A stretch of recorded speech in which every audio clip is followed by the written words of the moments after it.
كل واحد منا يقضي نحو ثلث عمره نائما، لكن ما الذي قد يحصل لو أنك قضيت كل وقتك في السرير ولم تغادره أبدا؟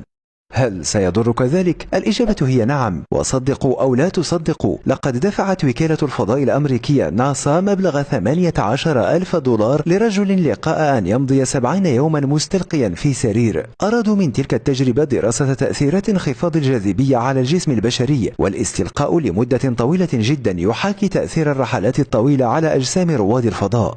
السرير الذي أمضى الرجل وقته فيه مستلقيا أميل إلى الخلف بمقدار 6 درجات، مما أدى إلى انتقال سوائل الجسم إلى القسم العلوي، وهو ما خلق حالة مشابهة للوجود في بيئة منخفضة الجاذبية. حين وقف المتطوع للمرة الأولى بعد انقضاء فترة 70 يوما، قفز معدل نبضات قلبه إلى 150 نبضة في الدقيقة، وشعر بأنه سينهار، وذلك بالطبع ليس جيدا لشخص كان معافى قبل الخضوع للتجربة.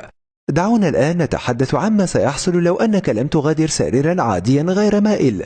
أولا، ستصاب بتقرحات ملازمة الفراش، وهي تنتج عن الضغط الحاصل على الجلد، والذي يحد من كمية الدم المتدفق إلى الجلد والأنسجة المجاورة.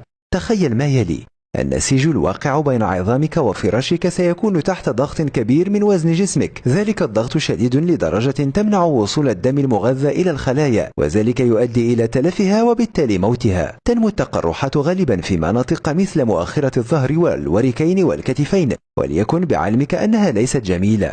بالإضافة إلى ذلك سوف تصبح أكثر ضعفا، وخصوصا إن كنت لا تتقلب في الفراش، فالعظام المرتاحة تماما تخسر 10 إلى 15% من قوتها أسبوعيا، وخلال مدة أسبوعين إلى 5 أسابيع فقط ستكون عظامك قد خسرت نحو نصف قوتها. فحظا موفقا لك في رفع اللابتوب عن حضنك بسهولة كما في السابق.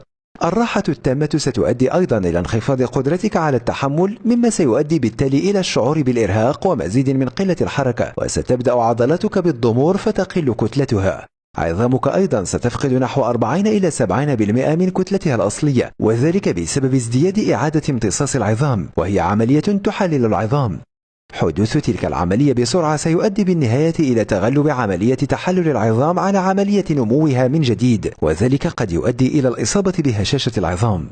فوق كل ما سبق، فإن قضاء كل يومين دون حراك سيزيد معدل نبضات قلبك بمقدار نبضة في الدقيقة، وسيستقر الوضع على ذلك المعدل المرتفع. علاوة على ذلك ستنخفض كمية الدم في جسمك، ونتيجة لذلك وبما أن الدم يحمل الأكسجين ستقل كمية الأكسجين الذي تمتصه الخلايا، وذلك يعني أنك ستكون أكثر عرضة للتعب.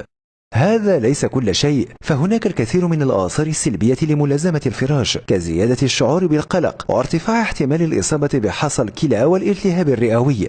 في النهاية، مع أن النوم هو عادة مريحة جدا، علينا ألا نمضي فيه وقتا أطول من اللازم. أصدقائنا، كم ساعة تقضون في السرير يوميا؟ أم أنكم من النوع النشيط؟ شاركونا بتعليقاتكم. إن أعجبك هذا الفيديو